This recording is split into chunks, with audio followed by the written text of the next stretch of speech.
Die Wiener Innenstadt. Der Prunk der Kaiserzeit verbindet sich hier auf überaus charmante Art mit dem Lifestyle einer modernen Metropole. Ein beliebtes Thema im österreichischen Tourismus, aber nicht das einzige. Kunst und Kultur, Wandern und Skifahren in den Alpen, die Flüsse und Seen unserer Republik. Es gibt unzählige Anziehungspunkte, die jedes Jahr Millionen Gäste aus aller Welt nach Österreich holen. Die Nächtigungszahlen zeichnen ein positives Bild. Vergleicht man die Jahre 2004 und 2014, so gab es ein Plus von stolzen 12,5%. Im Jahr 2013 wurden 132,6 Millionen Übernachtungen gezählt. Ein Rekord. Aber kann dieses Wachstum fortgesetzt werden oder droht der österreichische Tourismus langsam zu verstauben? Was wird unternommen, um den immer höheren Ansprüchen unserer Gäste aus aller Welt gerecht zu werden? Wie steht es um die Beratungsqualität, den berühmten ersten Eindruck? Und was bleibt am Ende übrig? Sorgen wir in Österreich genug dafür, dass unsere Gäste gerne wiederkommen? Kurz, holen wir tatsächlich schon das Optimum heraus? Mit 30 Jahren Erfahrung im internationalen Hotelwesen ist er einer, der es wissen muss. Peter Peer. Seit 2011 berät er mit seiner Firma Impuls Hotel namhafte Betriebe in ganz Österreich. Der Ehrenpräsident der österreichischen Hoteliersvereinigung ÖHV kennt den heimischen Markt und findet zunächst lobende Worte. Die österreichische Hotellerie ist im internationalen Vergleich top. Das muss gesagt sein. Es gibt natürlich immer wieder Lernfelder, wo wir dazu gewinnen können, wo wir dazu lernen können, wo wir uns entwickeln können. Ich gebe Ihnen ein Beispiel. Die Hotelreservierung. Unter dem Motto, reservieren Sie noch oder verkaufen Sie schon, können Sie wirklich maßgeblich Ihren Umsatz beeinflussen, positiv beeinflussen. Wenn Sie heute den Preis verkaufen, verlieren Sie.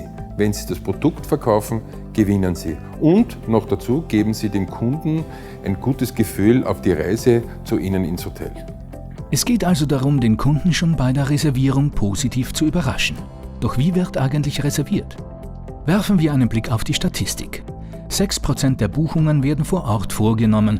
Internetplattformen beanspruchen einen größer werdenden Teil des Kuchens. Immerhin 23% buchen bei Online-Agenturen, 13% direkt auf den Webseiten der Hotels. Aber satte 59% der Buchungen werden nach wie vor telefonisch, per Brief oder E-Mail durchgeführt, also in persönlichem Kontakt mit Mitarbeitern des Hotels. Aber was kann getan werden, um sich in diesem Punkt entscheidend zu verbessern und dem Kunden das gute Gefühl zu geben, optimal betreut zu werden? Ja, diese Frage haben wir uns auch gestellt. Wir mussten ja den Hebel finden, was können wir tun, um die Beratungsqualität, die Verkaufsabschlussqualität am Telefon maßgeblich zu verbessern. Eines ist sicher, ohne Investition in die Aus- und Weiterbildung der Mitarbeiter wird es nicht gehen. Aber auch etwas anderes ist sicher, wir müssen das, was wir bereits tun, überprüfen. Wir haben dazu ein Werkzeug entwickelt, den ResaCheck Plus, wo wir in mehreren Telefonaten genau überprüfen, was ist eigentlich Stand der Dinge jetzt? Wo setzen wir mit dem Training an? Wo können wir Verbesserungen schaffen, um a. die Beratungsqualität zu verbessern und vor allem die Abschlussqualität zu verbessern. Wir müssen weg vom Preisverkauf hin zum Produktverkauf. Nur so können wir maßgebliche Veränderungen schaffen. Doch die Buchung ist nur ein kleiner Teil des großen Ganzen. CEM, Customer Experience Management. So nennt sich der Ansatz, bewusst positive Erfahrungen herbeizuführen und zu bewerten im Fachjargon. Zu diesem Zweck betrachtet man die Reise des Gastes ganzheitlich. Diese beginnt wesentlich früher als beim Schließen der Haustür, nämlich bei der Reiseplanung. Dann führt sie über die Buchung und das Check-in zum eigentlichen Aufenthalt. Nach dem Check-out folgt jene Phase, in der die letzte Chance besteht, den Kunden auf seine Seite zu holen. Während all dieser Reiseabschnitte geht es darum, den Gast derartig zu begeistern, dass er seine positive Meinung weitererzählt. Der Kunde wird mehr denn je zum Werbeträger. Beginnt ein neues Zeitalter? Wir sind bereits im Zeitalter des Kunden angelangt und wir müssen alles dafür tun, damit unser Kunde zum Botschafter unserer Marke wird. Lassen Sie mich das erklären.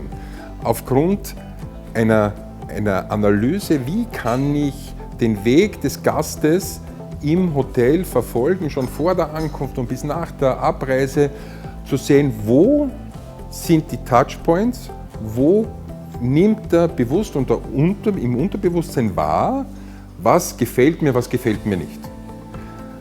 Wenn ich das weiß, kann ich gegensteuern. Ich gebe Ihnen ein Beispiel. Wir testen das, wir gehen in das Hotel hinein, wir gehen in die Lobby hinein, machen die Augen zu und riechen und fühlen, ob es einen Luftzug gibt, wie ist die Musik, wie ist die Stimmung. Also wir beurteilen die Atmosphäre. Das ist etwas, was der Kunde, der Gast im Unterbewusstsein wahrnimmt und als gut oder als nicht gut empfindet.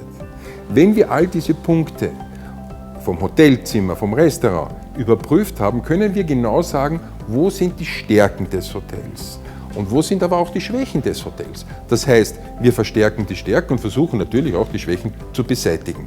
Das können wir mit dem Hospitality Index machen, einem Werkzeug, das dem Hotelier hilft, ganz gezielt seine Stärken zu finden und zu verstärken. Der Gast als Lehrmeister?